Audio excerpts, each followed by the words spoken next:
Awesome. Well, welcome to another of the almost world famous Florida Rum Society virtual happy hours.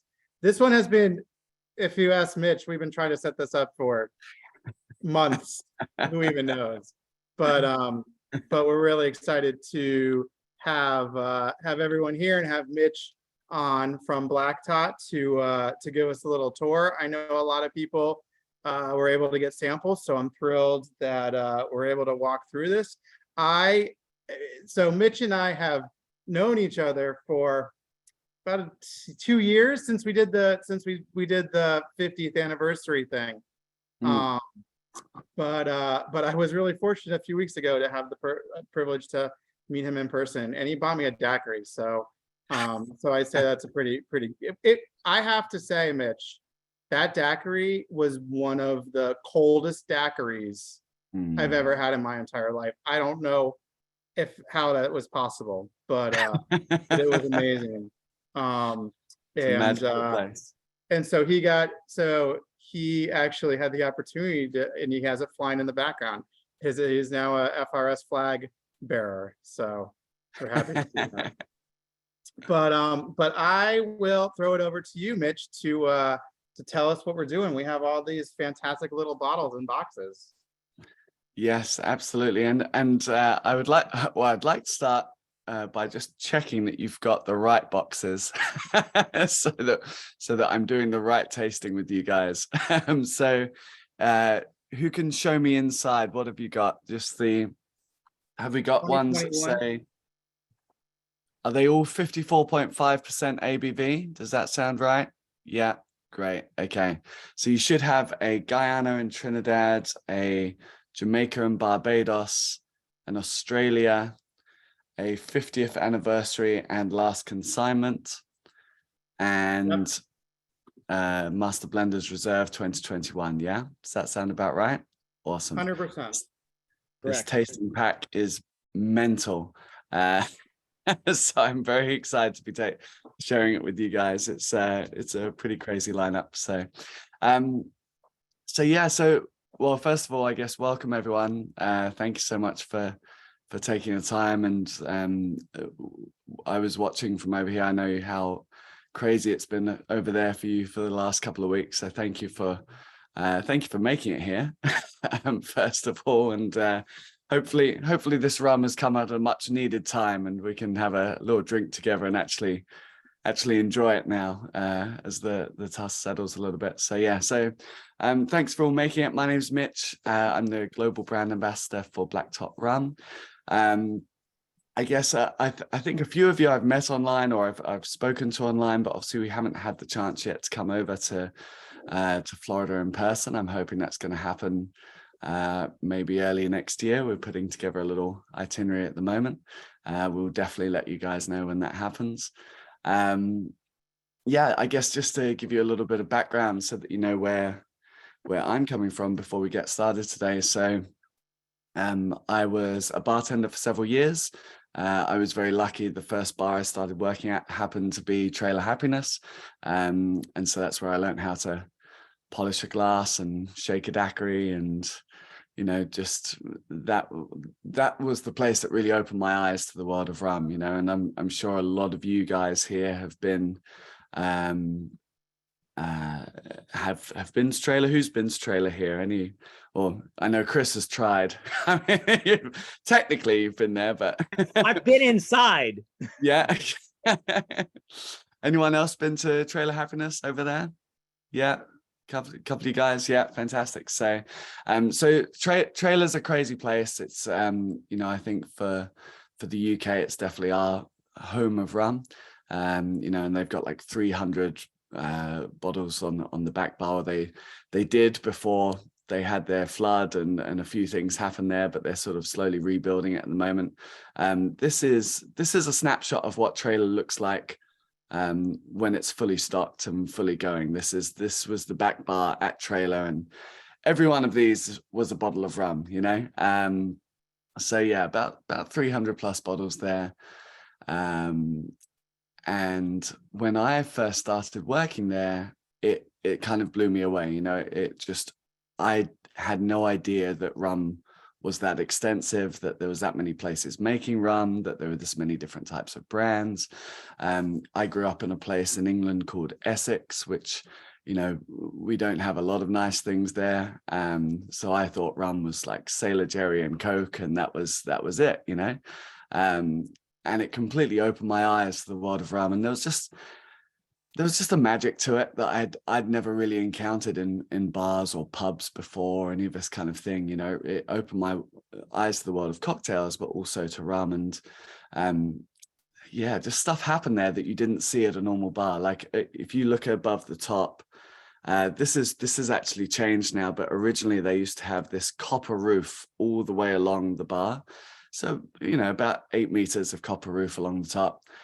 And on, you know, if it was Friday, Saturday night, and let's say the crowd needed a little bit of geeing up to get them going, get them warmed up and get them excited, the way they would do this would be the bartenders would grab a bottle of Wray and Nephew, so yeah, as you know, 63% overproof rum, would give themselves a layback, would then pour some on their hands, light their hands on fire, and then breathe out a 8-meter fireball across the roof at trailer.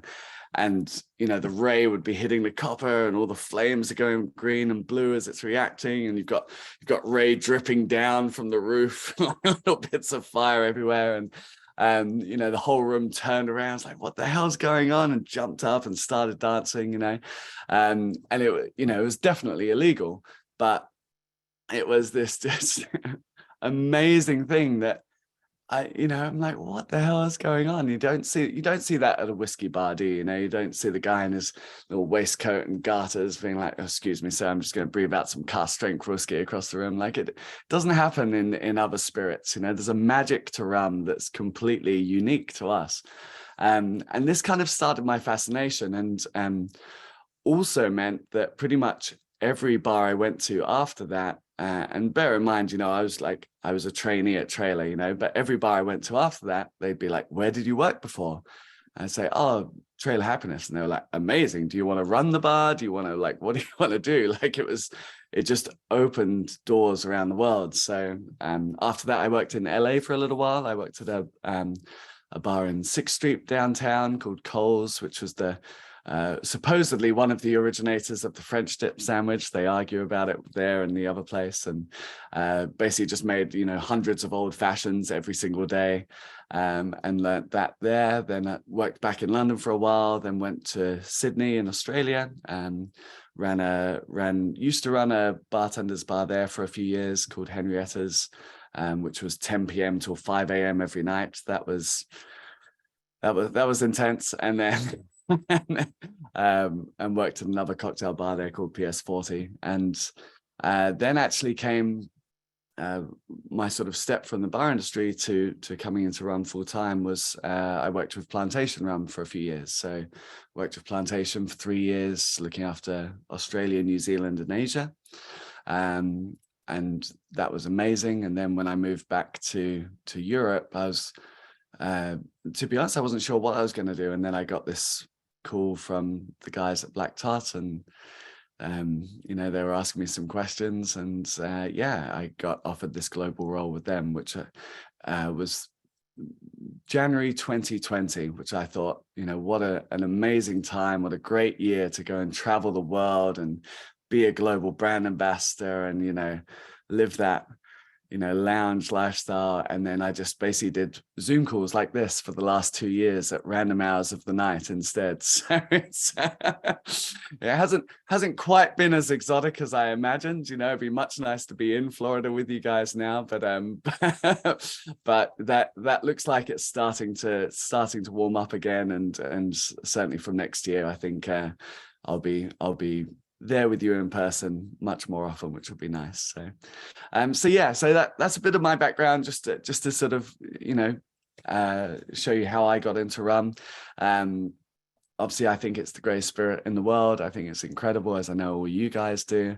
A part of my job, I guess, really, I find, as I'm sure you guys do, talking to people about rum all the time, like it's not enough really just to talk about Black Tot and just to talk about what we do, because really what we're trying to build is the whole rum category. It's and people who like fight over like, oh, our rum's better than this rum, whatever. It's like, to be honest, like whiskey's the people we're trying to compete against. Gin's the people we're competing against. Vodka, like we just want to get them in the rum camp, and then once they're in the rum camp, sure, we can work out which one we prefer and which one's better and all this stuff. But I think it's so important we just get people in first, and then once they're actually drinking rum, then we can work on it from there. So tonight's tasting, to give you an idea, we are essentially tasting the deconstructed blend breakdown of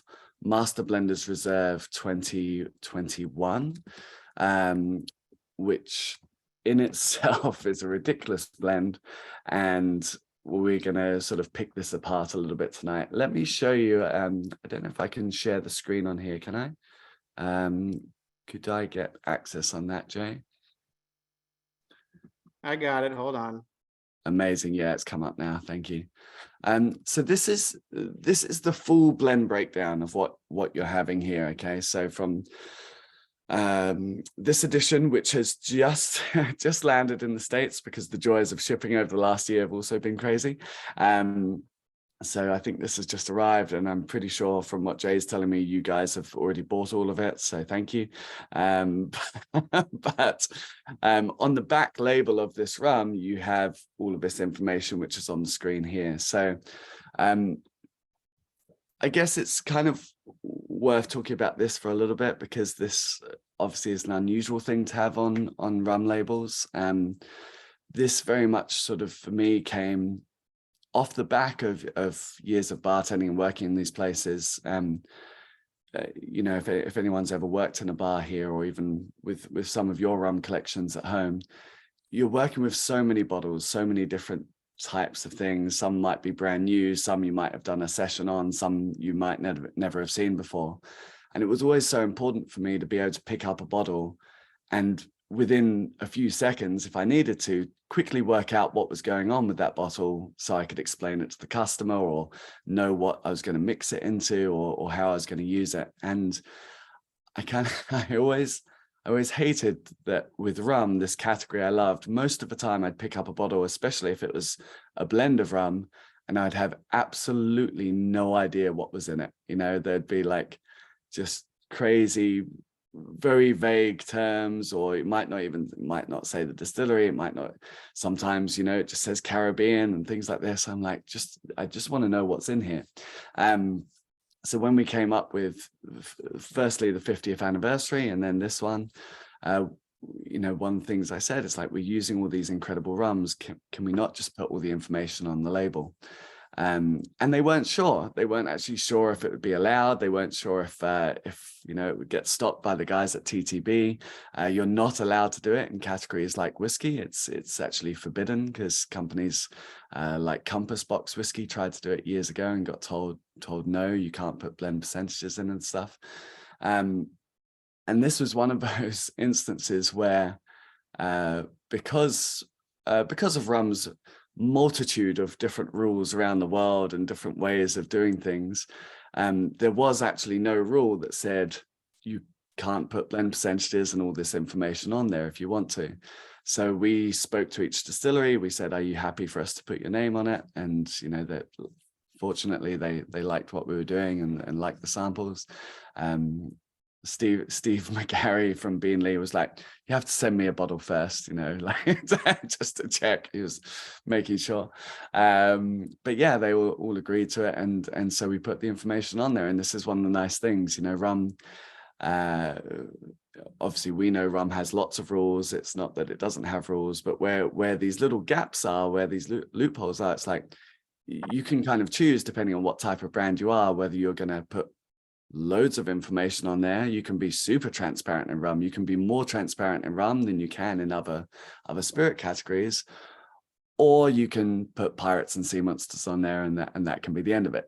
So we want to go down the other end, obviously, and my kind of personal goal with Black Tot was that we become the world's I want to be the world's most transparent rum blend. You know what I mean? Like, if you guys have any questions about it, if we have the information, we'll give it to you. There's no secrets. It's like, why should there?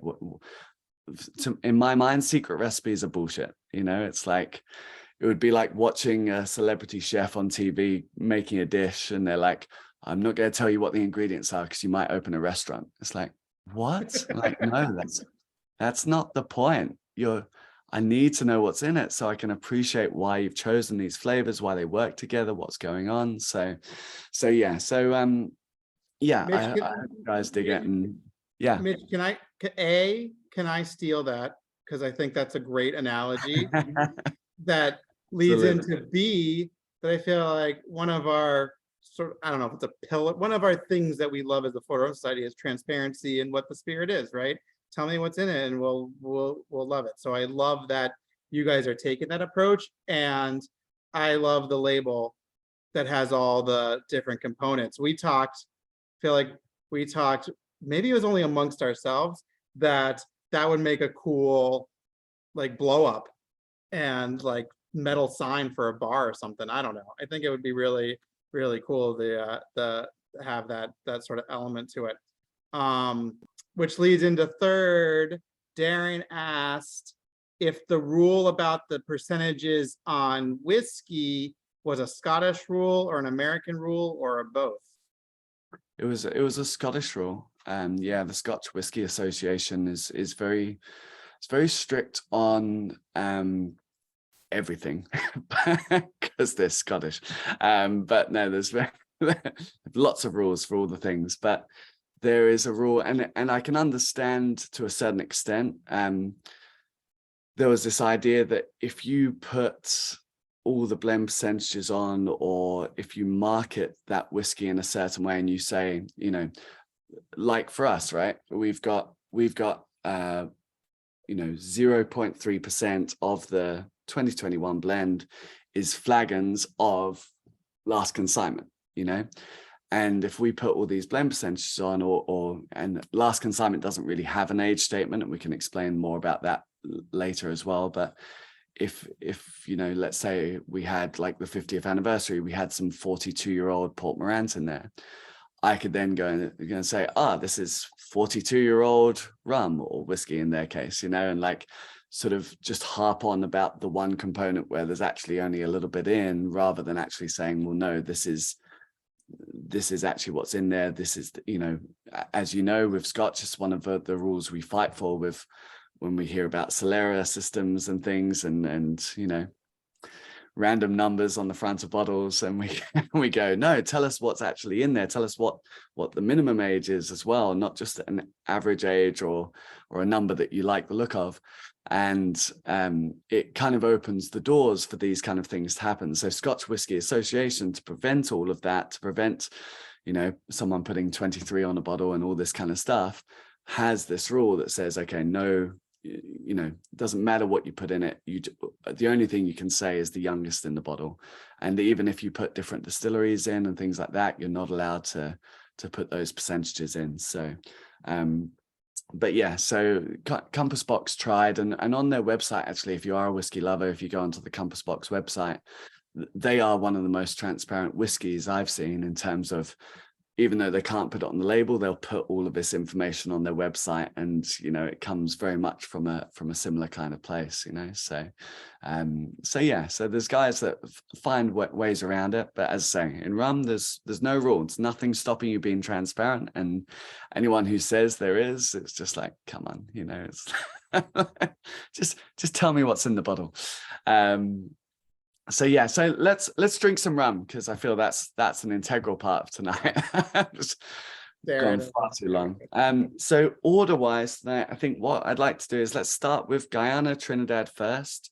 No, I'm Then having trouble opening these things. These little plastic things on top are terrible. Yeah, Hold I and find turn tightly. if you can, just don't even worry about taking the plastic bit off. Just see if you can rip the whole lot together and turn it. They should come off. They are a pain. Yeah. But it kept the rum safe where it had to travel from, the rum had to travel a long distance, multiple stops along the shipping path. This is yeah, this rum has seen some miles for sure. So we'll start with Guyana and Trinidad. We'll then do Jamaica and Barbados. We'll then do Australia, then 50th anniversary and last consignment, and then we'll finish with MBR 21. I thought maybe I can show you a little video to get us started, which kind of gives you some insights and clues into what's going on in this blend. And it's the old times in this video, and the old video is always fun to watch and see. So this is a report on basically you may have heard, especially if you've been following things like Matt Petrek's writing and some of our posts on Black Tot, you may have heard about these Navy victualling yards, these giant warehouses which were constructed to put together all of the supplies needed for the Navy, whether it was, uniforms like shown here, or boots or ammo or food or repairs or whatever was going on. But obviously within these as well, they also had the rum. So I'll just find this bit here and we'll have a little look. It gives us a little glimmer of what they were doing when they were putting this rum blend together. And I think it's, when you listen, it might challenge some preconceptions of what Navy rum is and what's in the blend.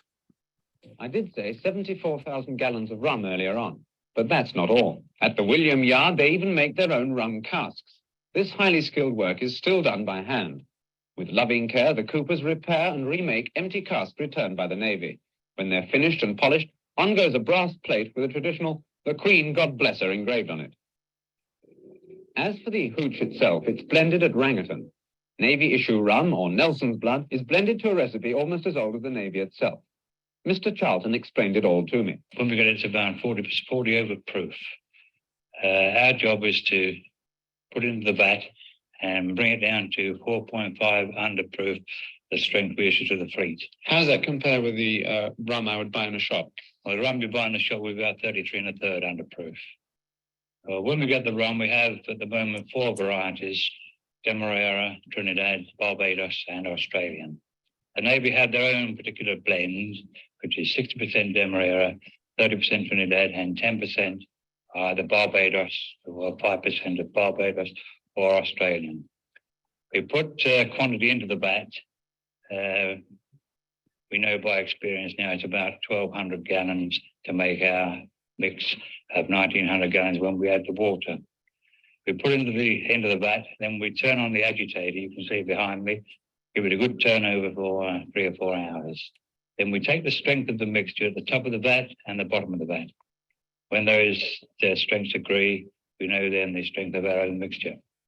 We then add the appropriate amount of water required, which we get from a formula that we want so many gallons of water to bring that rum down to the strength of 4.5 degrees under. We put the water in, put the agitator on again, give it another good turn up for 3 or 4 hours.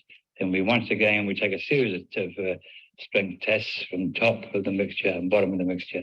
And when we find that they're both 4.5, we can't always get 4.5 exactly, but 4.3, 4.6, then we know the mixture is ready for issue to the fleet. And then you cask it. And then we cask it, as you can see on the cask under the taps. The one we either put in the Curaticans for big ships, which is 18-gallon cask, smaller ships, 10-gallon cask, or for submarines or small boats, we put it into 1-gallon jars. And finally, All right. So there's a little bit to unpack there. And hopefully you could hear it all okay coming from there. But there's a few little bits which are just kind of important to latch onto there. So first of all, he's talking about the countries in the blend, and obviously brings up Australia, which certainly was not something I'd ever heard of previously in Navy rum stories and what was going into it. Obviously, we know a bit more now about the original Navy blend, and that it was pretty much a world blend of everywhere and whatever they could get their hands on at different times, throughout the Navy's history. talking about proof and underproof and 4.5 degrees underproof and all this kind of stuff.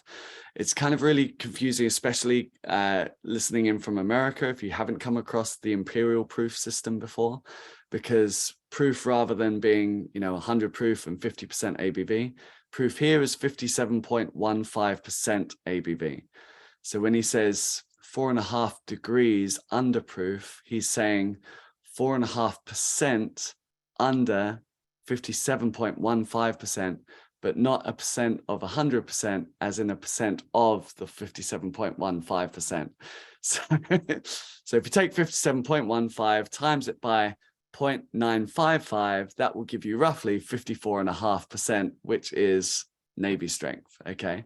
It's very complicated math before, decimals and other things came into play. It was crazy times. So he's talking about that. He's talking about the 1 gallon jars at the end as well, or when they casket, depending on the size of the ship, showing them, if it's a bigger ship, they can take barrels on board. If it was things like a submarine, they would take the 1 gallon Navy rum jars, which is what we originally bottled as last consignment as well. And also, I think just a little thing, but he's got a hydrometer, there's no gunpowder test. He's like, they have technology. They've had that for a little while. So they're not lighting rum on fire. It's not trailer happiness, So yeah, it just gives you a little insight into what's going in there. Now, obviously, things have changed a little bit since then. But it sort of gives you a little bit of an idea of what's going into this blend and where we're going. So we're starting with the Guyana and Trinidad on this. And this, for me, I'm starting here, I guess, because this for me was what was always sort of pitched as, this is what traditional Navy rum is, Guyana, Trinidad, they were two of the biggest suppliers to the Royal Navy for sure. You would have seen a lot of things like a lot of Port Morant going into the Navy blend, a lot of Coroni going into the blend back in the day as well.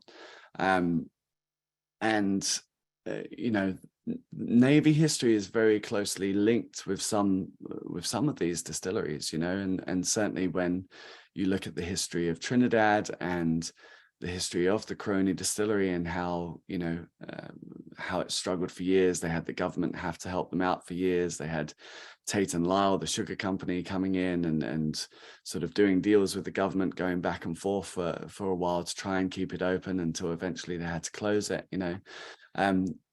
It's no light thing to say, but the Royal Navy would have been one of their biggest customers. And when that vote happened to say, no, we're not going to have any more rum anymore, that would have been pretty devastating to some of their biggest suppliers of rum, and would have certainly hit Guyana and Trinidad, because at the time, at its absolute peak, the Royal Navy blend was blending about what was it? I think 4 million gallons per year. Now, 1 English gallon, again, we have imperial gallons versus US gallons. 1 English gallon is about 4.5 liters. So if you have, 4 million times 4.5 liters, that's about 18 million liters of rum per year that the Navy are just drinking by themselves. That's pretty good going, like if we could get Black Tot to 18 million liters a year, my bosses would be very happy. It would be great. It would be one of the world's biggest rum blends, So the Navy drank an incredible amount of rum, and I know you guys sort of have all heard of Black Tot Day before, I'm sure, like the day the Navy rum ration ended. But one thing that I think some people miss is that this wasn't just a decision that the Navy made or that happened. This was actually a vote in Parliament. You can read parliamentary transcripts that went on the 28th of July, 1970, so 3 days before. And they have this long debate in the House of Commons about, should they get rid of it? Should they not get rid of it? And you've got these very impassioned speeches from some of the old guys being like, no, this is tradition. Everyone's going to quit the Navy if we get rid of this rum ration. And then, the more modern side of the Navy saying, no, we've got to we can't have them drunk every day. You know, we've had nuclear submarines for 12 years. Maybe we, you know, I don't know about you, but if I have a few daiquiris, I see a big red button, I'm like, let's see what that does, you know? And so they're like, maybe let's stop it.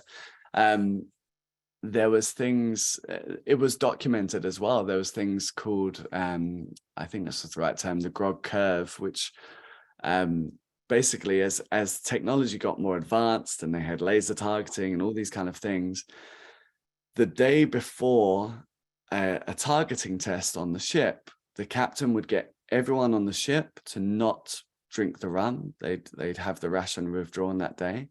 They'd give them a day to sober up, basically. Then they'd take the targeting test the next day, ace the targeting test because they're all sharp and sober. And then they'd get a double measure of rum the next day to make up for yesterday. So it was like they knew on the ships that it wasn't 100% conducive to, you know, good aim and everything, even then. So it was probably a long time coming when they finally had this vote. But they had this vote in Parliament, and that was the 28th of July. They had 3 days when they voted. That was it. 3 days later was Black Tot Day. So you still had this tremendous amount of rum left over, because it wasn't like they scaled it down over the next year or two or something like that. It was no, we've got 3 days, drink everything you can, and then that's done. Which is part of why there were so many flagons and everything left over when we were able to do last consignment. So Guyana and Trinidad, this for me is coming back to what I think is most people's idea of Navy rum, maybe slightly in reverse. So we've blended, just so you know, we've blended these proportions in the same ratios as what's actually in the Master Blenders Reserve final blends. So it's much more Trinidad heavy here than it is the Guyana, because that's how the final blend worked out. So maybe a little bit different to what we're thinking, if we're thinking more Guyanese heavy. But this for me is just like a little fruit bomb, you know. Old Trinidad rum gives you those beautiful stone fruit flavors. I always get like peaches and apricots and all those kind of things coming off this. Do you guys like this one? Who's enjoying this? All good? Yeah. We're digging it. Let's say, please, if you're hiding in the background or if you're in your pajamas, I am too, from the waist down. So please, you know, turn on your videos. Let me see what's not everything that's going on, but it's nice to see your faces. Mitch, so these are all at the same proof. Is it the proof that's the final blend, the 54.5? Yeah. Exactly. Yes. So with our 50th anniversary and the Master Blenders Reserves onwards, these yearly releases are always released at full Navy strength, which is 54.5. As a fun fact, it took us about 3 rums to the 4th rum we released before we actually hit Navy strength, because last consignment is 54.3. It had lost 0.2 in the 40 years between going in the flagons and coming out again the other side. The second Black Tot we released, there was only ever 300 bottles of it, but you may sometimes see it out in the wild, was a 40-year-old Port Morant, distilled in 1975. It was called Black Tot 40 year. And that was cask strength 44.2% ABV. That's how much it had lost from the cask in 40 years. And yeah, we hadn't watered it down at all. That's just how it came. I think I've got it. Hold on. For those that have tried the FRS Friendship Barrel, I'm getting some of those same fruit notes from the Trinidad as I'm getting in this, which is interesting. Yeah, it's like I agree with the light and fruity. I agree. Make sure that bottle makes it with you to Florida when you come down. This would be it's crazy heavy, and yeah, I could definitely put some in a little sample bottle there. So, but if anyone ever comes to Amsterdam, you know, this is my home bar at Amsterdam. So please come and help me drink some of this. So this was the second Black Tot we released, and this is the only one we've ever released which is a single country. And they kind of did it because it was Guyana was such a big part of the Navy blend. It was kind of like one of the big hearts of the tot, I guess. So they thought it was, you know, and it's the oldest Guyanese rum I've ever seen. So it kind of made sense to show off this little bit of history. The third one we released was our Black Tot Finest Caribbean, which is the one that comes with the orange label that I'm sure you know, which is 46.2%. And then our fourth release was the 50th anniversary, which we finally made it to Navy strength. So yeah, fourth time lucky. But yeah, and then Master Blenders Reserve, I don't know if you guys know or not, but basically this is the 51st anniversary, which is what I wanted to call it, and they said no, that's not a very sexy anniversary to so it got renamed Master Blenders Reserve, and our master blender is a guy called Oliver Chilton, and if you ever get a chance to meet him, he's the most like humble, and you know, just does not want to be the center of attention ever.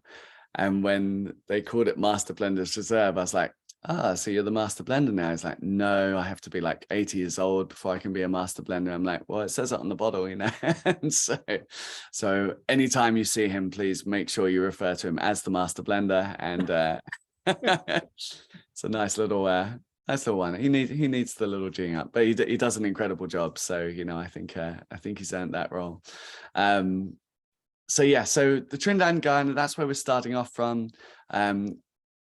I think Trinidad rum's an interesting one as well, because I think we're so used to, you know, a lot of the Trinidad rum we can get is very light, or it is quite young, and I think Trinidad can sometimes be overlooked from that regards, especially when we look at some of the older like Corona bottlings and stuff, and people go, oh, that's, you know, that's what it should be like. It's like, well, not always. I mean, like, you know, you don't always need that, but these older Trinidad rums really give you a lot of these fruit notes. And this was kind of the goal with Master Blenders Reserve for this year. We wanted to create a fruit bomb, basically. We wanted to get all this fruit and funk going on. The 50th anniversary was, for me, I think, a much more traditional Navy blend, you know, whatever that is, but it was much more that quintessential Guyanese, heavy, very rich, very molasses, very caramelly kind of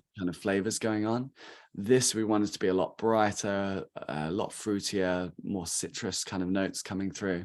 And hopefully you'll see as we go through each component how each of these kind of contributes to that factor. So if you're ready, let's go on to the Jamaica Guyana as well. And if you've got more than one glass and you can go back and forth between some of them, I definitely recommend it, because you might find that some of these, you know, change when you go back to them after the other one, and it's interesting to go and revisit them as well. So, the Jamaica, Barbados, these are two countries. When we were doing this tasting pack, also I should point out, I'd wanted to do every country individually so you could taste them all by themselves, which would make sense, right? But the tasting pack only had 5 slots, and they were like, pick your blends. How many different are there in this one? I forgot so in terms of, hold on, let me see if I can pull it up again. how many individual. I'm just saying, if there's like 12 or 24, then we need some sort of Christmas pack. 1, 2, 3, 4, 5, 6, 7, 8, 9. Yeah, so there's 9 in this one. That. 2022 has about 20. So we're getting close to Advent calendar stage by then. But yeah, so this blend's a little bit, I guess, easier to decipher than the previous one. As you can see, the previous one had 3 different Trinidad components ranging from, if you combine the tropical and continental, 10-year up to 24-year, and then the Guyana, which was a 17-year Guyana there as well. And then we've got just two individual components for the Barbados and Jamaica that are coming here together. So you've got a 10-year Foursquare and the 9-year Hampton here as well from Jamaica. So these are two rums that I'm sure you're very familiar with. I'm just presuming that everyone here is a super rum nerd, right? Like, is that a fair statement? It's a rule. If you're not, you can't be on the call. No worries. Well, please, if I'm gonna sort of maybe skip over some bits, but if we hit on something where you go, what the hell is he talking about? Please, ask all the questions in the chat tonight. Let me tailor this to you guys. So please don't be afraid if we touch on something, you go, actually, I want to go into that in a bit more detail. Just let me know. So Barbados and Jamaica. We know that Barbados played a role in the Navy rum over history. I mean, obviously, it was kind of, one of our oldest supplies that we had going. So at some point, it would have probably featured much heavier in the Navy blend in the early days, sort of in the early 1800s. And then later on, as Trinidad doesn't really start kicking off until the 1900s, in terms of supply. So before then, more Barbados. Post 1900s, Trinidad seems to replace a lot of that. Guyana's a fairly good constant. Jamaica, you may have noticed when the guy was talking about it in that video at the start, he didn't mention Jamaica. And there's been a few records that we've come across and found where Jamaica is the only country that we have evidence of the Navy rejecting because of its flavor, because of its intensity. And towards the end of the 1800s, you get an actual, there's a letter from the Admiralty saying, in very old English speak, but basically the Jamaica's too funky and crazy. Stop putting it in the blend. We don't like it. They said it nice. It was like, the characteristical, flavorful nature of the Jamaican rum overbears the blend, or whatever they said. But yeah, Jamaican rum actually got sort of cut out of the Navy blend for years, and they stopped adding it to the vats and stopped adding it to this perpetual blend. Where we see Jamaica reintroduced for a little while was post-World War II, where there was a rum shortage. They didn't have enough rum going on. And so presumably reserves of Jamaican rum, which they had stashed away somewhere, got added back into the blend for a short time after World War II. And then over the years balanced back out with more Guyana and Trinidad and other components. So I put these two together because I thought it was an interesting kind of nod to the lesser known rums that make up the Navy blend. But yeah, Barbados slightly less so, and Jamaica, something that really, really shouldn't be in there. But, again, when we're blending these master blenders reserves, we're kind of, everything we do is coming from a flavor point of view. We're trying casks, we're trying samples that we have, and we go, does it taste good? Okay, then is it going to play with these other flavors? Okay, then it potentially makes it into the blend. There's a certain extent where it's like, well, does it have any historical reference? Hopefully, that would be nice. It would make the story better. But then we kind of look for it, and we see, okay, we kind of do that bit second and say, right, what, did they use this ever? We've got a load of different casks at the moment that we were talking about with, I was talking about with our blender, Ollie. And, some of the countries he's bought random casks for, and I'm like, why are you buying those? Like, they've got nothing to do with Navy history. It's like, yeah, but they tasted really good. So we got some. I was like, okay. So you might see, I don't know, who knows? We might come up with some crazy blends in the future that go a little bit sideways. But Patrick, you asked which Hampton mark we used. That's a very good question. I don't actually know off the top of my head what this one was. But feel free to drop me an email. I'll try and find out. I've got somewhere a cask list of all the different marks and bits and pieces on this as well. Generally, if we have it, we put it on the label as well. The tricky part with the marks is some casks you get are single mark casks, and then some casks can end up being actual blends of different marks as well. So sometimes it's not always 100% clear. But yeah, off the top of my head, I can't remember which one this was, but yeah, drop me a message. I'll put my email in the chat as well, or you guys can add me on Instagram, or however you guys like to stay in touch, and feel free to fire off any questions anytime and I'll find out. So what do we think of this one? Someone said that, yeah, Bill said that the Hampton totally dominates. For me, it definitely does on the nose. I find on the palate, it kind of balances out a little bit nicer, but yeah, on the nose, the Hampton's definitely pushing its way to the front on this one. Right, there's a lot of, I won't make you go through all the comments, but there's a lot of, I'd buy a whole bottle of this. Please bottle it for us, Mitch. Please bottle it. FRS Black Tot collaboration. Now some of them I'm making up, but you get the point. This is, I guess, this is the exciting thing with a brand like Black Tot, right? We're still quite young, we're still quite new. Although Last Consignment came out in 2010, the blends we've actually put together have only really been going since end of 2019. Because launching a brand just before the pandemic was genius. So we're still quite at this early stage, and you know, part of, I guess, our job at the moment, and part of my job certainly being more on the front line on the rum side, is trying to find out, you know, what works, what people want, you know, where there's openings, where there are rum blends maybe that still haven't been put together that would be interesting, you know, and you know, I you know, there is, in my mind, there is perhaps space for doing some really cool hearts of the tot, if you like, more like single origins, but maybe multiple distilleries within those origins, and sort of showing how different distilleries in Jamaica could come together to make a really cool Jamaican expression, or a really cool Barbados expression, and so on. So yeah, so potentially it's something we'd love to do.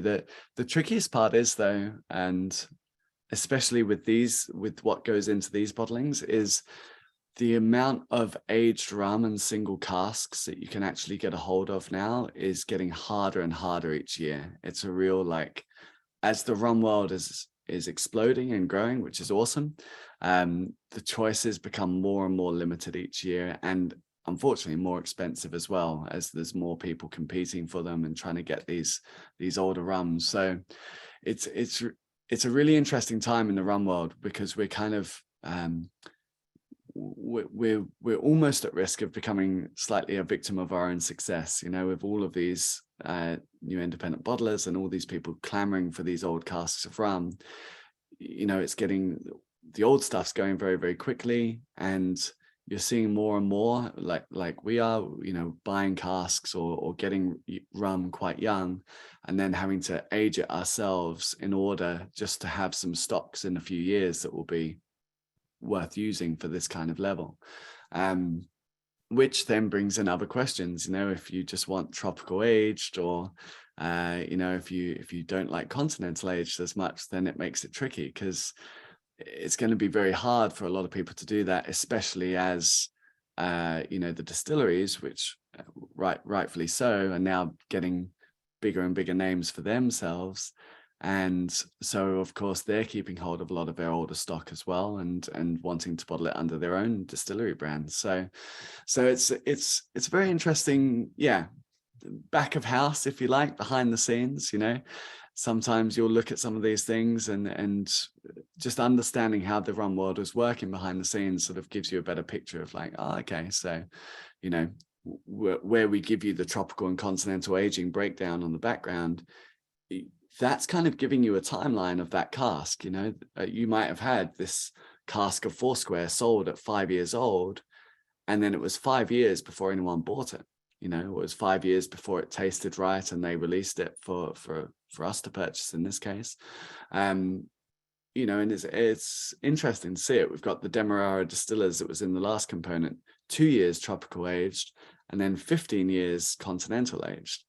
You know, and so you go, okay, was it not ready till then? Did just no one want it until then? You know, it's really, you're kind of watching this cask grow up, and you're seeing okay, well, someone was having to store it for all that time. If they could have sold it sooner, they probably would have. If they could have put it in a bottle sooner, they probably would have. So either taste wasn't right or the demand wasn't there. But more and more and more, you're going to see probably, more of these continental aging happen, because if you want to get it from the distillery, you're going to have to buy it young and then age it yourself somewhere else. So yeah. Well, Mitch, I mean, we're pretty close to the Caribbean. We have a similar climate. So if you want to buy some barrels, we all have houses that we would gladly leave them in our garage or wherever in the elements to age, check on them once a month to try them to see can if taste they're them ready. And regularly. we'll let you know. And my name is Angel. Hey, Jay, I think it's called rum fostering. Rum fostering, exactly right. I even have a guest house. You can come visit it. You guys, they told me people in Florida were really opening and generous, and you guys are just, incredible. So, yeah, I think it might be the first time we ever see Angel share going above, 20-30%. I like that, Travis. Fraction rum ownership. Yeah. That's it. We go in for the cast. But yeah, there's lots of stuff like this. So please always, send us your suggestions, because we're I think I've got a fairly good handle on what people are looking for and what they'd like us to do next. But it's always great to hear it from you guys as well, and what you need. So Chris, you mentioned the Canadian Navy had a tot. Yeah, this is I guess sort of looking at the bigger picture of Navy rum around the world. So if we go back far enough, and again, you guys are probably across all of this, but the reason for rum coming on the ships in the first time was more of a supply issue, and the fact that in the early days, water wasn't safe. Water wasn't good for you back in the 1600s. That wasn't something you wanted to put in a barrel and let fester for a few days and start growing algae and slime and all of that kind of stuff. But booze seemed to last a bit longer, and different navies around the world would take different types of booze depending on where they were coming from, what they made. So the British, we took beer because we were beer drinkers. We made a bit of gin, but that was expensive, so maybe the captain would have some gin. Whiskey wasn't really on the scene in the very early days of what we now call the Navy. So we were mainly drinking beer or whatever we could pick up at ports along the way, or if we, took over someone else's ship, maybe we'd get some extra supplies of their stuff. We loved, we loved brandy. We thought brandy was great, but we also hated the French. So it was like, didn't want to give them money, but so depending on who you're friends with at the time determined a lot of what you got on the ship.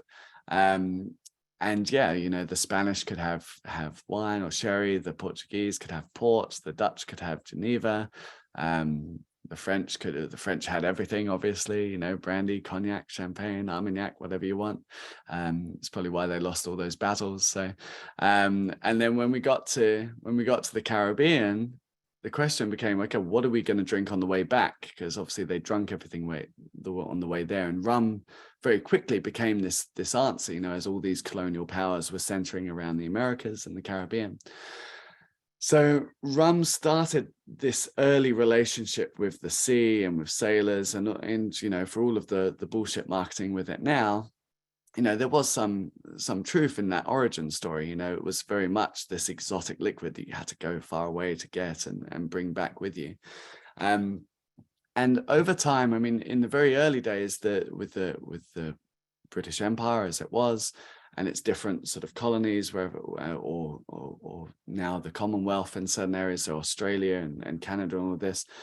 Initially, everything would have been under the British banner, and everything was pretty centralized. And then over time, each sort of region or each country was given its own navy and its own admiral to look after that navy at some point. So the Australian Navy, for example, didn't start until I think it was 1911 or 1912. Up until then, it was just classed as the British Navy, just stationed in, Australia. So once they got their own admiral in 1911, 1912, the guy who came in was actually teetotal. And so the Australian Navy never got a tot unless they served on a British ship. And so that carried on until 1921. And then after that, they weren't even allowed to have rum if they were serving on a British ship. But if you've met Australians, I'm pretty sure they found a way to get it anyway. Now, Australian, if the Australian Navy had a rum ration, likelihood is they wouldn't have got it from where we were getting it from in the Caribbean. They would have made it locally or had it there. And you see it with the New Zealand Navy, who were allowed to drink. They drank primarily Australian rum, and they would have had Australian rum in their blend. Canada, I've heard different things with Canada. I'm not 100% sure on all of it. I think, like most of the Navy blends, it changed over time. I've heard lots of talk of there being lots of Jamaican rum in there. I heard at one stage of there being,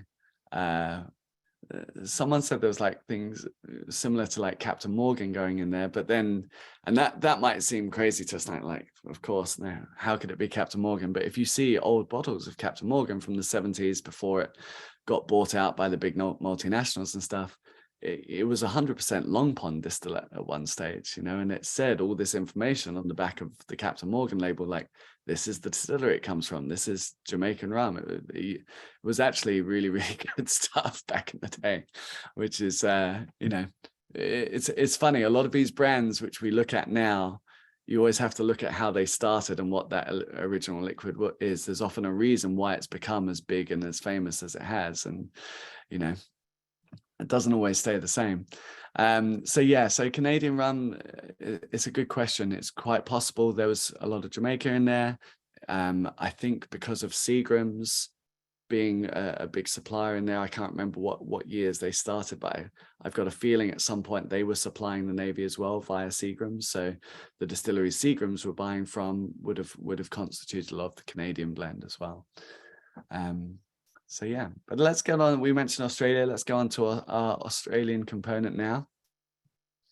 So this one, the reason for putting this one by itself was really because I thought for most people, Australian rum is probably the newcomer to your rum collection. It's probably the one people know the least.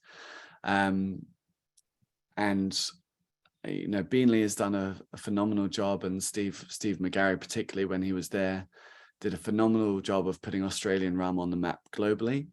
Prior to that, really hardly anyone was exporting any Australian rum. It was really not seen much outside of Australia.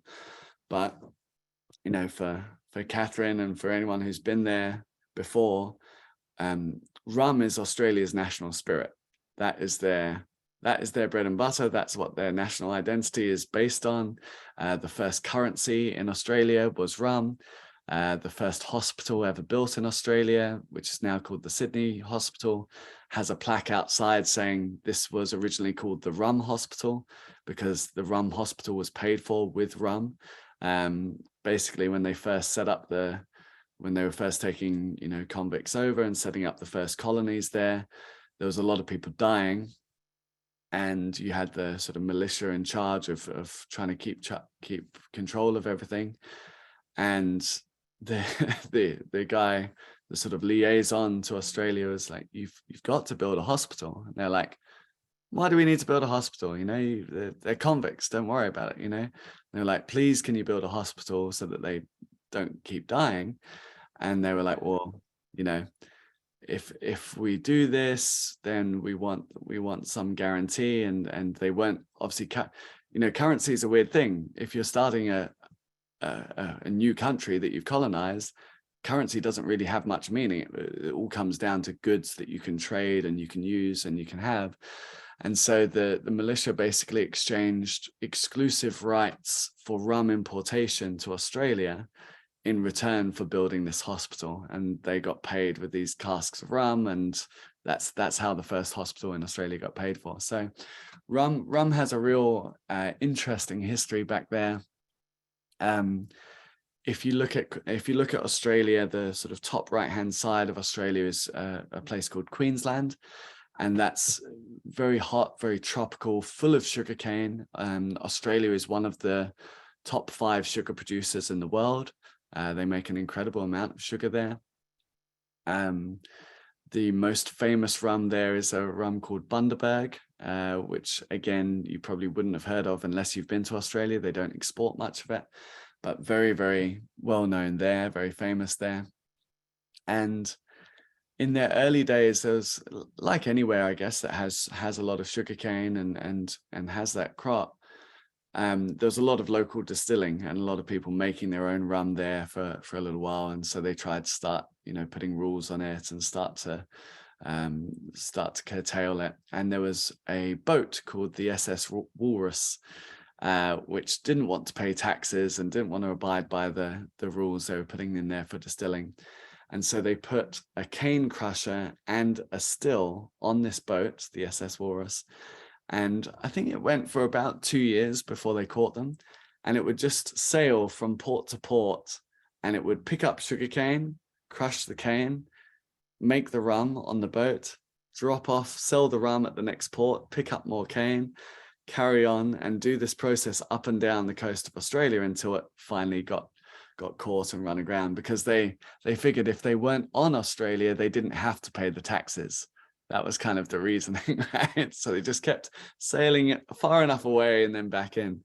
And supposedly the still that was on that boat, when they finally brought it ashore, became the first still that became Beanley Distillery. So arguably Beanley sort of has this claim to being the oldest rum distillery, or certainly the longest running rum distillery in Australia. And they make incredible rum. They've had some incredible stuff, and it's another good example where if you just have the standard expressions from there, you might think, it's fine, whatever. And then when you try some of their older stuff and some of these single casks, some of the Australian releases are absolutely mind-blowing. They're fantastic. So yeah, this is a 14-year, I think, off the top of my head. 10 years tropical, 4 years continental aged. This was distilled in 2004, I believe, and there's a few independent bottlings that you'll see of the 2004 release. So if you love this rum and you want to get some, you might be able to find some of it. I know a few companies have done it. Obviously every cask is slightly different, but it will give you a good idea of this. And yeah, I think this rum's fantastic. It's heavy. It's got some of those funky notes that we sometimes might think of as being something heavier or crazy, like a Jamaican rum, but it's got all this fruit as well. I never know if it's just because it's Australia, but in my mind it sort of has this sort of eucalyptus, lemon, myrtle kind of note to it that, and has this slight citrusy kind of note to it, which again ties back into our idea of trying to create this fruit bomb in this rum here. But yeah, I think it's a sensational rum, and if you haven't had much Australian rum before, I highly recommend keeping an eye out for it and trying to get as much Beanley as you can, because it kind of got really popular, and now Steve, their distiller, has left to start another distillery in Sydney. So you might see it kind of dip off for a little while. So if you see any Beanley rum out there in the wild, I'd get it now, because it might disappear for a little while. So what do you guys think? It's good. I like the Australia a lot. We did the FRS did a home ski Australia. It was 2012. Right. That was a bit, so nice. not quite as old, but I just tried it to compare, and it has similar notes for sure. Yeah, they do some The beautiful stuff. eucalyptus really comes through. Yeah, you're getting that. Yeah. Yeah, nice. It's no, I think they make some. It's such an amazing rum, and yeah, I think there were a few raised eyebrows when I was telling you about the sugar industry there and just how much they have. It's honestly, I don't think I've ever seen as much sugarcane as when I went to Australia. Like, it is hard to describe how vast it is and how much they have there. It's quite incredible, you know. So they really are a powerhouse of sugar and rum production. It's just, they just drink it all there normally, so they don't they don't export much of it. Kind of just stays local. It's also one of the few countries that has a minimum age requirement on their rum. So there's a 2-year minimum age requirement in Australia, which is very sad if you're a bartender, because it means Wray and Nephew can't be imported because it says rum on the label. And I believe Campari, who own Wray and Nephew, have found, I think they've actually changed the label just for Australia to take rum off there so they can actually sell Wray and Nephew in that country. But this is one of the crazy things when you have local rules that apply to how you make spirit, but maybe not to how someone else makes spirit, but then the whole category gets labeled with it. It's like, well, whose rule are you going to respect? Are you going to tell Jamaicans that Wray and Nephew isn't rum? But by your country's standards, it's not. It's you know, a very, very interesting kind of yeah, tricky little part there. So all right. If I might jump in real quick, I'm just very curious. I've never had much opportunity to sample Australian rum on its own right, aside from, as Jade mentioned, the Homsky, you know, single release. And having heard a lot of talk and speak about Australian rums, it's curious. I find it to have an interestingly light and a very delicate and subtle nose. Like, yes, there's a lot of subtle fruit notes. I am getting like light cherry, very, very, very, very ethereal kind of fruit. And I read someone's comment about having a lingering finish, which I agree, but it's so different and unlike kind of any rum, whether certainly out of the Caribbean. And I'm curious, to your knowledge, and how much in Australian ferments and ultimately, of course, distillations are they trying to utilize, you know, native yeast that you know, the differences between, you know, the Pompeii yeast versus Saccharomyces cerevisiae and things like that, and what they bring to the Australian rum expression. Are you able to talk on that at all? A little. I mean, I would definitely refer you to Steve McGarry as being the expert on all this stuff, and we've done a couple of interviews with him where he goes into this side in a lot of detail. If you check out our Black Tot YouTube channel, we've got a recording with him where we go into this in a lot more detail. But yeah, Steve is a little bit unique in that he was very interested in experimenting with Pompeii yeast and all different types and wild fermentation and opening up you know, that world a lot more. I think Australian rum is an interesting one because it is so heavily dominated by companies like Bundaberg, which it sounds like a couple of you guys have been to, or Brandon's done the tour there before. And it's like the rank and file of Australian rum, like the cheap Australian rum, which is drunk, you know, locally or by the bogans, as they're called in the country, like the rednecks of Australia, is pretty rough and ready stuffed, you know what I mean? Like someone was asking me about it the other day because of the 2-year minimum age requirement. Now, they have a 2-year minimum age requirement, but they don't have a specification on how big the container needs to be for those 2 years. So it's not like a 200-liter bourbon barrel or up to 500 liters or whatever. You know, some of the aging vats that they have in Bundaberg, for example, some are 69,000 liters, some are 71,000 plus. So they're these huge vats that they're playing with. And arguably you'd say, well, how much aging is actually happening in these kind of things? You know, like not very much.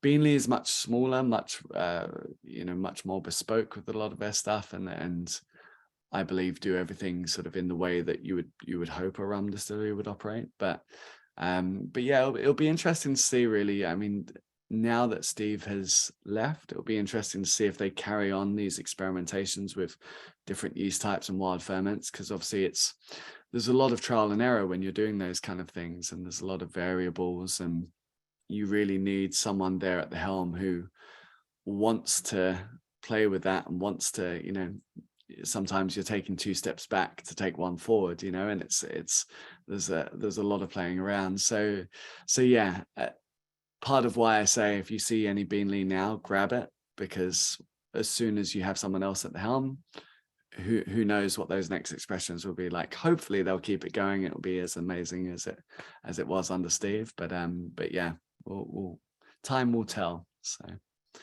but Brilliant. Thank you very much for for talking on that point.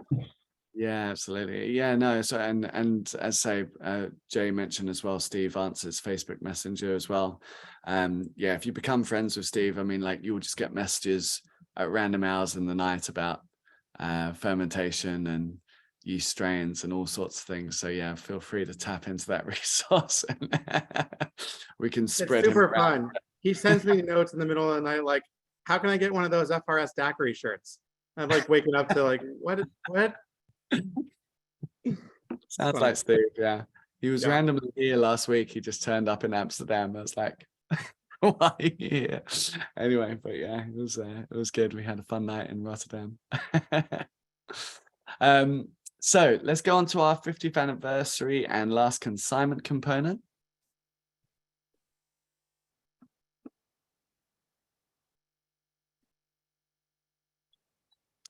So this one again, just to bring this up. So 50th anniversary, if you've had that before, if you had the chance to try it, was a pretty crazy blend in its own right, and was kind of the first of our beginning of this perpetual blend idea. Now, you may have heard about this, you may not, but essentially our idea is that each year we take some of last year's rum, we put it in sherry cask for 9 months, we pull it out, we add it to all the new casks, then we put a third of this rum aside, put that in sherry cask, leave it for 9 months, then add a load of new casks for the next year. So each year we're doing this perpetual blend or infinity blend, or not really a Solera, which is why we've called it perpetual reserve, because I feel like anytime a blend gets slightly complicated, the first thing anyone says is, oh, it's like a Solera, right? And you're like, not really. But yeah, taking a little bit from each year, sherry casks, and then pulling it into the new blend. So what you're trying here is the 50th anniversary after the sherry cask maturation for 9 months, plus the, small amount, but the little bit of Navy rum flagons which are added to it, which would be the last consignment as well. So it's a little taste of what was there. I know, I don't think the 50th anniversary made it to Florida. We had, Jay and I had many discussions about this at the time. We're going to try and make sure much more rum gets to you guys in future. But yeah, this is just a little taster of what came before, and what essentially this is the base rum that all of these other casks we've just tried was then built upon. That's really good. I like this one. Yeah. So if you didn't try the 50th anniversary, this is giving you, for me, this is the 50th anniversary, but just a bit better, really, because it's had some sherry cask time. It's had a little bit of extra last consignment added to it. So if you did try the 50th anniversary, or even if you didn't, this is pretty It's much weird because it feels like there's a little extra sweetness from the sherry, which wouldn't surprise anyone, but then it's almost offset. I know there's not a lot, but the last consignment, which has no sweet to it whatsoever, right, is it almost kicks it back that little bit in the end. Yeah. No, it's a delicious rum, and let me show you a little bit as well, because some of you guys might not have seen this before. really the inspiration for a lot of this and where these blends are coming from and this kind of idea of the perpetual blend. So when I first, if we rewind a little bit, when I first started, some of you guys may know Matt Petrek, and you've seen a lot of the work he's done on Navy rum and his articles and stuff like that. He's a fantastic writer and a very good friend, and he's been writing a Navy rum book, which will hopefully get published at some point. And I came over to London to do the Black Tot interview and told him I was doing this interview the next day, and he was like, "Oh, I'll give you the draft of this book," which obviously not many people have seen. And so I stayed up all night before this interview, reading everything that Matt had been researching on Navy rum for the last couple of years, and then walked into this interview like a boss, knowing everything there was to know about Navy rum, So thanks to Matt, pretty much got me that job. Yeah, nothing like cramming before a test, as you say, Jim. Is definitely my style from school onwards, And one of the things that stood out to me in this book he'd written, and he's written some articles about it, was just this idea that the Navy blend was always evolving. It was never fixed. It was never one thing. They had these giant blending vats in London. So around 1804, 1805, they built 51 blending vats. They connected them all up with a pipe a third of the way up, and they were open top vats. So the angel share in London was about 10% per year, which is insane. And they were topping it up. Every year the blend's evolving, it's changing over time. And so when I got the job with Black Tot, one of the first things I suggested was, could we rebuild the vats? Can we start our own perpetual blend? We don't need 51 vats, maybe like 3, and we just let it evaporate off, and we do all this stuff. And I told them all about it, and Ollie, our blender, looked at me with sort of like this level of contempt that I don't know. I don't think anyone's really ever looked at me quite that way before. And it was just like, no, of course we can't do that. What are you talking about? You can't have open top bombs of rum evaporating off 10% per year. Are you mad? What? Like, no, that's not how this works. And I'm like, okay. Anyway, so we come to blending the 50th anniversary, and we blend it in March 2020. So just as the pandemic's kicking off, no travel allowed. We're not allowed to visit the blending warehouse or do all this stuff. And bear in mind, you've got, in the 50th anniversary, you've got, 23-year-old Coroni, 42-year-old Port Morant, flagons of the Navy rum, Foursquare, Hampton, all these crazy rums going in there. Normally, we would always go and oversee the blending process, because when you're working with a blending hall, unless you own it all yourself, which we don't at that stage, we're too small still, you're one of 50 things they might be bottling that day.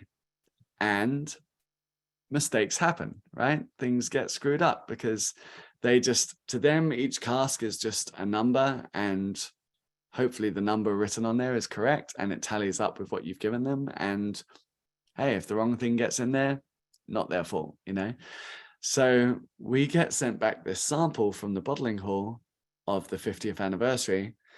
And when we smelled it, we're like, it just smells of Jamaica. And then we taste it and we're like, it just tastes of Jamaica. And we went back to them and said, just double checking this, where we had the Hampton in the blend, you did just put a third of the cask in, right?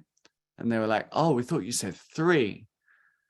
And we're like, oh no, like, of all of the components, right? Like if you're making it's like you're cooking and the lid of your chili comes off and then the whole thing just tastes of chili and you're like, holy shit. So we then begin this mad scramble. It's 3 months till Black Tot Day. Mad scramble trying to find more of all the other casks to basically balance out the blend again, because all it tastes of is this Jamaica.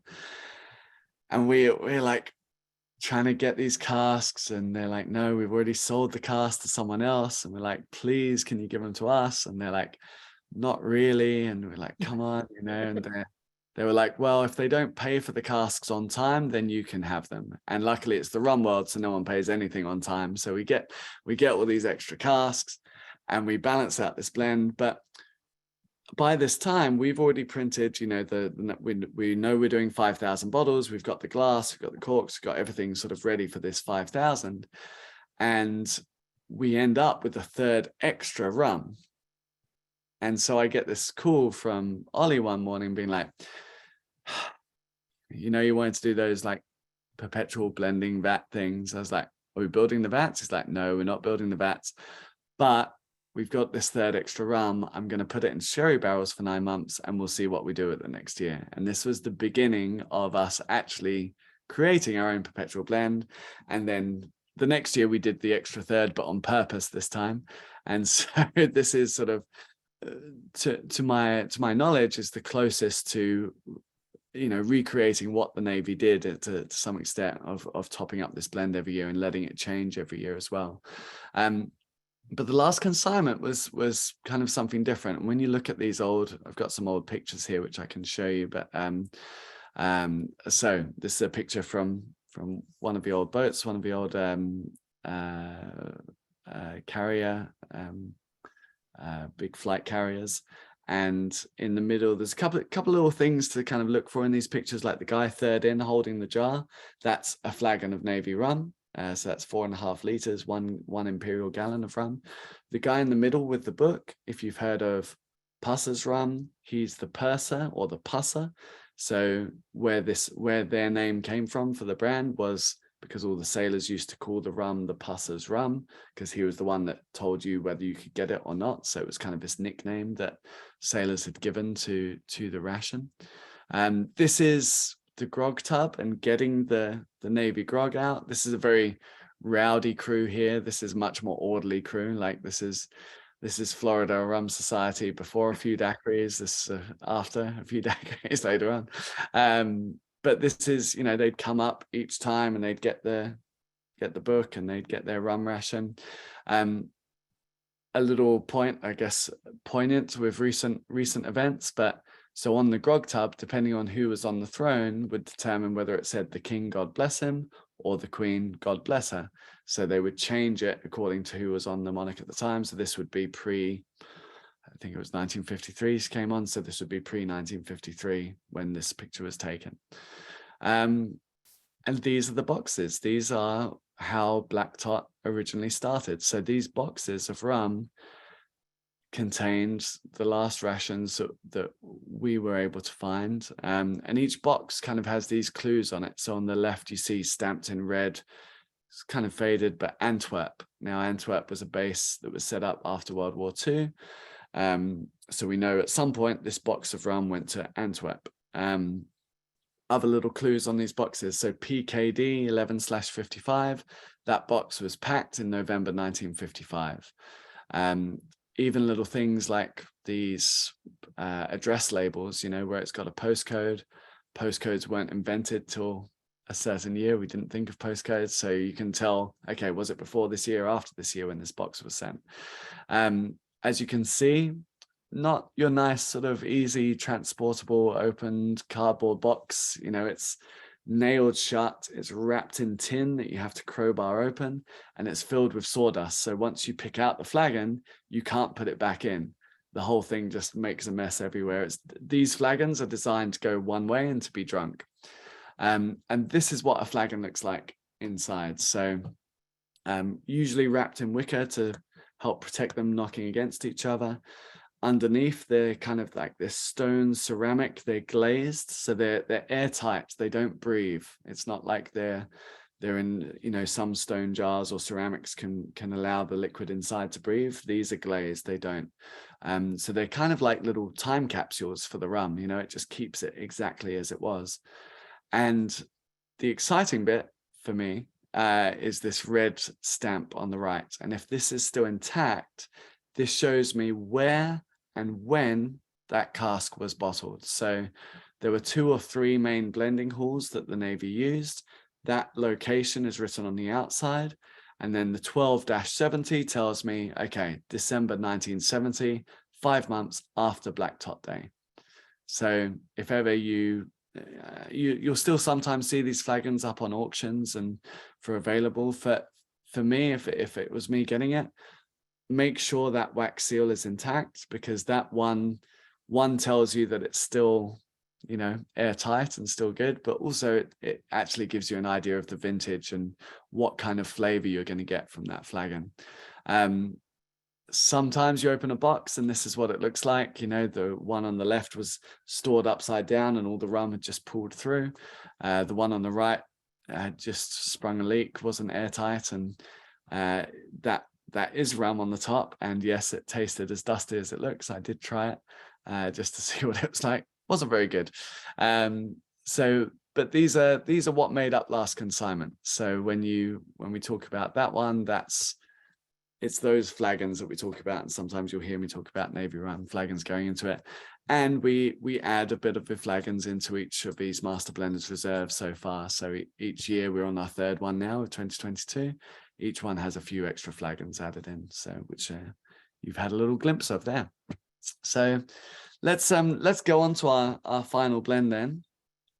I'm conscious this happy hour is like a happy hour and a half so far, and I don't want to just in case you guys have to run off, but we can stay on and do any questions you guys have as well.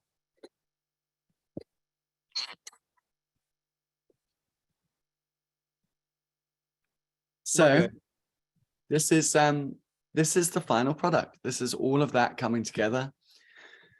And if you've ever done one of our other tastings, you know, you'll see I do a similar thing with our Finest Caribbean as well.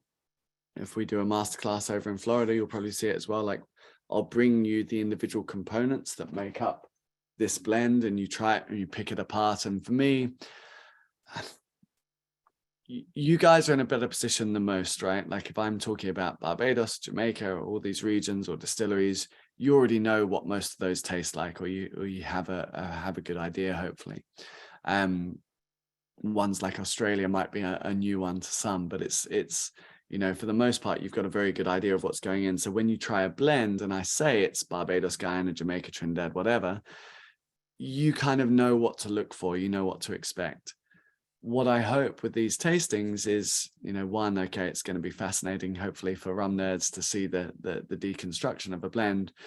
But what it should do flavor-wise is also allow you to identify, okay, that's where these flavors are coming from. It's coming from these casks or these components. So now when you come to the final blend, you know, you might smell it and go, oh, I think that's, well, for me, I'm straight away getting the Australia and some of that 50th anniversary component. For me, is like straight away what I'm identifying on the nose, or it might be the Jamaica that comes through for you, you know, it's like, you know, but hopefully you can start to pick it apart. When you taste it, the same thing, you go, oh, okay, that's where it's coming from. You know, it just makes a little bit more sense, hopefully, because, you know, blends are incredible things when, you know, hopefully when they're done well, and hopefully you like what we've done with it. But it's I think there's so much opportunity with a blend to create these incredible flavors. You know, it's something we can do in rum that we can't do in any other spirit category.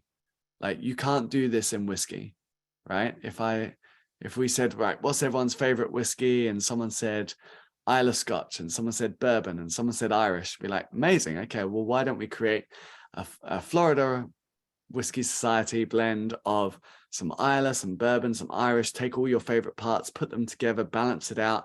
We could take those flavors, make it work really, really well. It could be delicious, but all three countries would sue us. You couldn't call it Scotch or bourbon or Irish. You couldn't do anything with that because, and yeah, you can call it a world whiskey blend and not put any information on.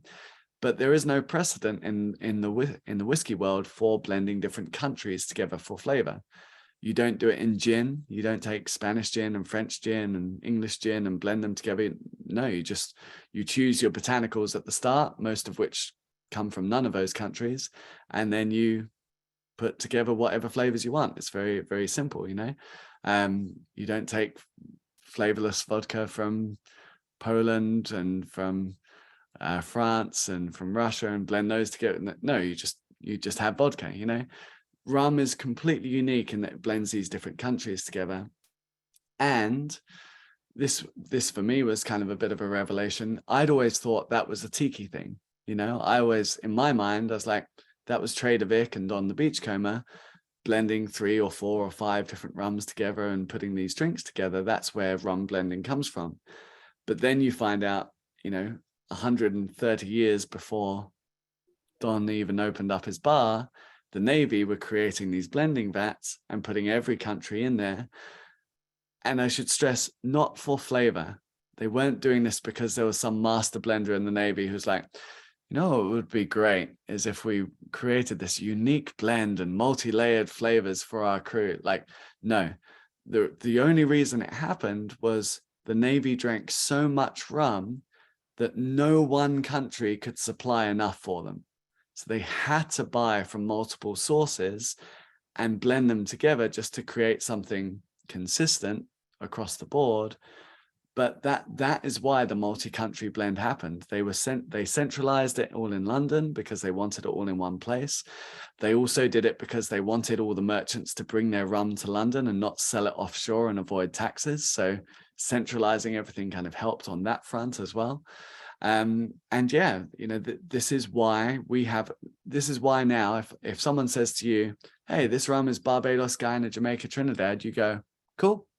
You don't even think twice about it. It's such a normal thing in rum to blend these countries together, but it doesn't happen in any other category. So yeah, so just, I know you all know that, but it's kind of, I think it's always interesting to kind of point it out that it really is only rum that can do this. And we really have a freedom and limitless possibilities because we can take rums from all around the world and continue to create new flavors that have never existed before. So I like what you've done. I hope you like what we've done with this. I hope you like how it's all come together and that it was hopefully worth the wait getting it to you in America. I know it's taken a long while. The good news is when Master Blenders Reserve 21 left our shores, the boat finally left in December 2021. So it took 5 months to leave after we'd packed it all. And then it took about 9-10 months to get to you there, which is now why the bottles have finally shown up. Apparently we sent something to America a few months ago now, like in June or something, and it only took 2 months to get there. So we're hoping that 2022 will actually make it to you maybe even this year in 2022. What a crazy idea. It got to me, I got it over here in just a few hours. Well, that helps if you just fly over, sure. Yeah, totally worth it. Cheated. But yeah, guys, I hope you like the final blend. I hope you like how it's all come together. If you have any questions, please fire them my way. But otherwise, we can do a little toast and let some of you guys go if you have to run. But Mitch, I do have a question. So obviously, you've got the 50th anniversary, you've got the 2021, the 2022. Do you have a sense of what the thinking was behind the is it an evolution of this blend? Is it going for something different with each of the Master Blenders Reserve? What's the thinking of doing a different thing each year besides selling more bottles, which we're fine with? Yeah, I think at the moment, really, it's kind of feeling out what we can do to a certain extent. I think 50th anniversary really wanted to be quite a traditional homage to the original blend and trying to do, still a modern take on it perhaps, but really trying to do the traditional side justice. 2021, we wanted to just go completely the opposite way and do something that definitely wasn't traditional Navy at all and make something very unique. We kind of saw 2021 as maybe more of a blend which was catered for, like, if you were doing this for the Navy today, what would that taste like? Like funky, fruity, you know, we're more open to Jamaican rum now than they were back then, you know, like those kind of flavors, like what would that modern take look like? So 2021 went more that way. 2022 started with a conversation where so the owner of our company is a guy called Sukhinder Singh. He's the guy who started the Whiskey Exchange back in the day, and he's got an incredible rum selection and whiskey selection and everything. But he opened a bottle of 1970s Barbancourt and said to our blender, "Make this." And to which Ollie said, "No, that's impossible. We can't, that doesn't, those flavors don't exist." And he was like, "But, you know, just have a go." And so what they started doing was going through some of these old bottlings and going, what are some of the flavor components that exist in old bottlings that don't exist in rum today? And, you know, they identified certain flavors. So like dusty chocolate was one. There was a real chocolatiness that came through in this Barbancourt that they were like, we really like, that's the part that's shining through. What if we could recreate that dusty chocolate note? What if we create this? So they sort of put together this idea. And then Ollie did the 2022 blend slightly differently to the last two, in that rather than just go straight into, okay, let's blend all these casks together, he went, okay, let me create my perfect Jamaica blend, my perfect Barbados blend, my perfect Guyana, my perfect Trinidad. And then once he's created those, then blending those together and creating that ratio, which is why if you see the 2022 label, it actually looks like there's less going on the back label because there's only 5 lines. The reason is because there's 20 casks in it and we couldn't fit it all on the label. And so we've now put a QR code, which you can see on Chris's screen there. And the QR code takes you to the website and gives you the cask by cask breakdown of it all. So again, all of this stuff, all of this information, you will find everything on the website, and most of all that stuff, you know, I've written on there because, again, I used to hate going to brand websites and then just getting like a paragraph of marketing and not much information. So all the information is on there for you if you want to go back and look up any of these blends and stuff. So yeah, so there's a general idea, but yeah, in answer to your question, Chris, we kind of make it up as we go along, I think, is the short answer to that question. That's good. And that means there's something fresh and interesting with each of these. Even if you have the 50th anniversary, there's a reason to buy the 2021. If you have the 2021 or you like what you're tasting here, there's still a reason to look forward to the 2022. Yeah. Hopefully each one will be unique, and look, some years you're going to like more than others. That's fine. That's kind of the point, you know. And it's really interesting for me. Every country I go to, each country seems to have its preference. Each country seems to have its own palate and flavor profile that they prefer, and some releases do much better in some countries than others, and vice versa. It's really been interesting to kind of see it roll out. So, hey Mitch, I just wanted to say real quick, thank you for sharing the rum with us. But also, I really want to compliment on, you know, a few things. The idea of sharing the component and those component blends, it was really clever, and I think really helped bring this to life. And so I appreciate that. Also, the video and the photographs that were in your presentation were really nice, extra touch, new addition from the last time we did this, and I just think helps again bring this to life and add a lot of context and understanding to you know, the history of this rum. So really appreciate you taking the time to put all that together and then sharing it with us. Thanks, Travis. Thank you very much. Much appreciated. No, it's and thank you, Travis and Missy and Joe and Jenny, for taking time out of your vacation to spend with us. We really appreciate that. For those that don't know, they're down in the island somewhere. Right. We're down in Joost Van Dyke. This is Missy and Joe's spirit home here. Nice. Hey guys, nice to see you. You too. It's cool to be in a British island drinking Black Tot. Thank you for going the extra mile and making the effort. I appreciate it. Their samples took an extra trip. Yeah. They are making a huge sacrifice, Chris. You're right.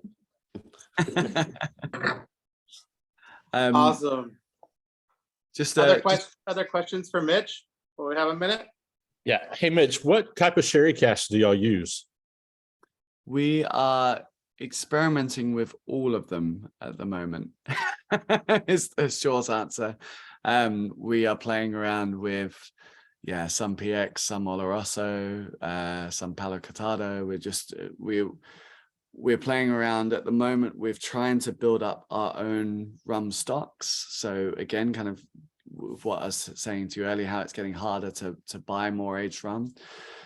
We're trying to build up a bit of an inventory ourselves, and sherry's delicious, so we're trying different things out, seeing what works, seeing what doesn't. I mean, the good thing is that some are very easy to work with straight out the cask. Some you go, that hasn't quite gone the way you wanted it to, and you need to blend it into something else to make it work. But yeah, expect to see a lot more sherry cask stuff from us coming in the future. It's definitely something we're playing with. So.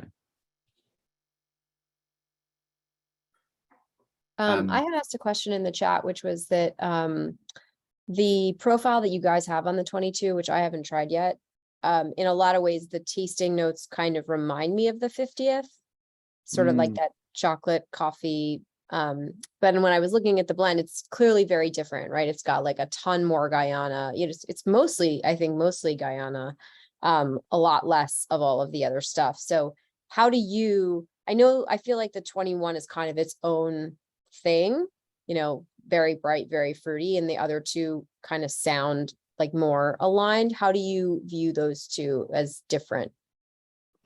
Yeah, I think for me, it's the short answer to that is I kind of see if the 2020 is very traditional Guyanese heavy chocolate coffee notes, as you kind of say, the 21 is very bright, citrusy and fruity. The 22 for me sits in the middle of those two. So it's got some of those fruitier notes that it's pulled through from the 21 edition, but it goes much more heavy and rich and complex and chocolatey again. So yeah, so somewhere in between 50th anniversary and 2021, for me, that's where 22 sits now. So a bit of best of both worlds, perhaps. Thank you. What's your favorite, Mitch?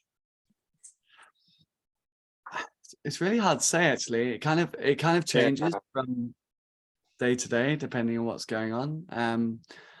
I think I lent more towards perhaps 50th anniversary in terms of this sort of richer, heavier notes in sometimes, but then sometimes I really want the funk. So it's kind of tricky. I think 22, because it is kind of the best of both worlds, maybe becoming my favorite. I don't know. It's really hard to say. Do you know what I mean? It's like when you have children. I know you're meant to pick a favorite, but yeah, I don't know. Like in this case, it's kind of hard to work out. Just depends on the day which one is kind of shining more. So does that include the same with kids? Yeah, exactly. Yeah. You have a favorite. Don't lie. You gotta. What about the last consignment and the 40th anniversary? Do you include those, and which one might be your favorite?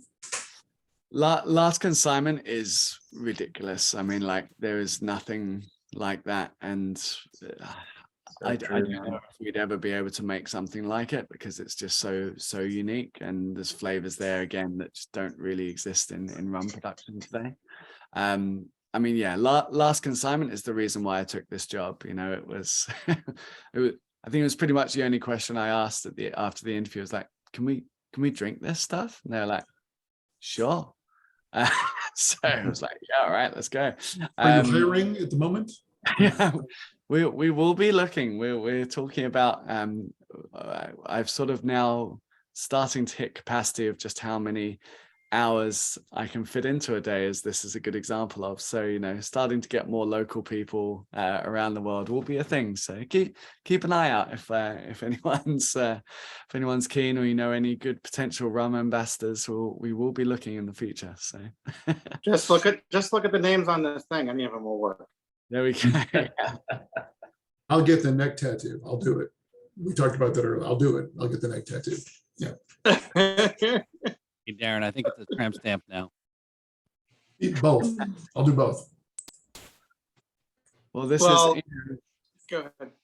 Oh no, I was just gonna say, I mean, like as with any brand, it's kind of always, you know, stuff like that, and I can't wait to have a team of people around the world that we can be spreading all this Black Tot love everywhere and doing that. But you know, it's kind of like any brand that's starting up. You know, the quicker we can grow and you know, be doing well on the business side allows us to then bring more people into the team and get more people in. So thank you to you guys, and thank you to Jay. I know you guys have been big supporters of us and getting bottles and stuff over there. So, you know, thank you. It helps my job a lot easier. And when we want to send out tasting packs and do all this kind of stuff, when we have people like you guys supporting it. So thank you very much to all the Florida crew. And just as a side note, we got double the tasting packs of any other group. Just saying. Mitch, do you want to? So thank you. I will now say thank you for joining us and always supporting us, just like we support you. We appreciate your support of the Florida Rum Society. One of the early people to reach out to me to say, "Hey, let's try to do something." Maybe when we were very low membership, so it's great to have that support from all over the globe. But I know that you guys have a special toast. I don't know if you want to lead us in it as we say good night or good morning or go to the airport for Mitch. Yes, absolutely. Yeah. So for anyone who joined later, so I'm dialing in from Amsterdam. We're just coming up to 3 a.m., which I think is the perfect time to drink rum. And then we're heading to London tomorrow. I've got my appraisal tomorrow. This is my yearly review tomorrow. So, you know, I like to make sure I'm going in fresh. Could we do a run through right now on that? Yeah, if anyone wants to send any really nice feedback tonight, that would be great. But no, guys, it's been an absolute pleasure hanging out with you guys, and you know, really, we used to have a rum club at Trailer. One thing I've realized through doing all these online tastings over the last couple of years is there are a lot more whiskey clubs than there are rum clubs around the world. You know, they're very organized. But say what you will about whiskey, but they've really organized a lot of clubs and societies and this kind of stuff. And when we started putting together the rum list equivalent, it was quite a short list, you know. And when I first spoke to Jay, it was like there's only a handful of people who are really doing it well and doing it properly and making sure samples get out to people and all this kind of stuff. So yeah, hats off to Jay and all the. I know a lot of you pulled together to make sure this all comes together and happens. But without you guys attending these things and coming together, then you know it really slows down the run progress. So yeah, you guys are doing an amazing thing there, and I think it's fantastic. So you'll always have my support for sure. So yeah, but let's have a little toast. Let's finish this off. So if you haven't done this toast before, it's a 400-year-old toast. Supposedly used to be painted on the outside of the Bushmills distillery in Ireland, and has had many iterations over the years. But it was taught to me at Trailer by the guy who taught me about rum. And so I think it's always nice to share over a few tots. We are going to do a Zoom faux pas now. And in a moment, I'm going to get you all to unmute yourselves simultaneously so we can do this toast together. This is like Zoom. Yeah, you should never do this, but we're going to do it anyway because screw the rules. So but everyone wants to unmute, and if you're hiding in the background, come and join us on the video and raise your glasses. Some feedback. There we go. All right, everyone got some rum? Nice, I love it. Awesome. So repeat after me. There are tall ships. There are tall ships. Now, I know you're all at home, and this is probably really awkward if someone listening to you in the background, but let's really get into this. You know, we're 5 Navy strength rums in. So there are tall ships. There are tall ships. And there are small ships. And there are small ships. And there are ships that sail the sea. And there are ships that sail the sea. The best ships But the best Ships are friendships. are friendships. friendships. So here's to you and me. So here's to you Here's and to you me. and me. and me. Cheers. Cheers. Florida. Yeah. Mm. Good stuff. Sorry. Thank you so much, everyone. And as I say, please stay in touch. Got my Instagram on here, and my email as well in the comments. So yeah.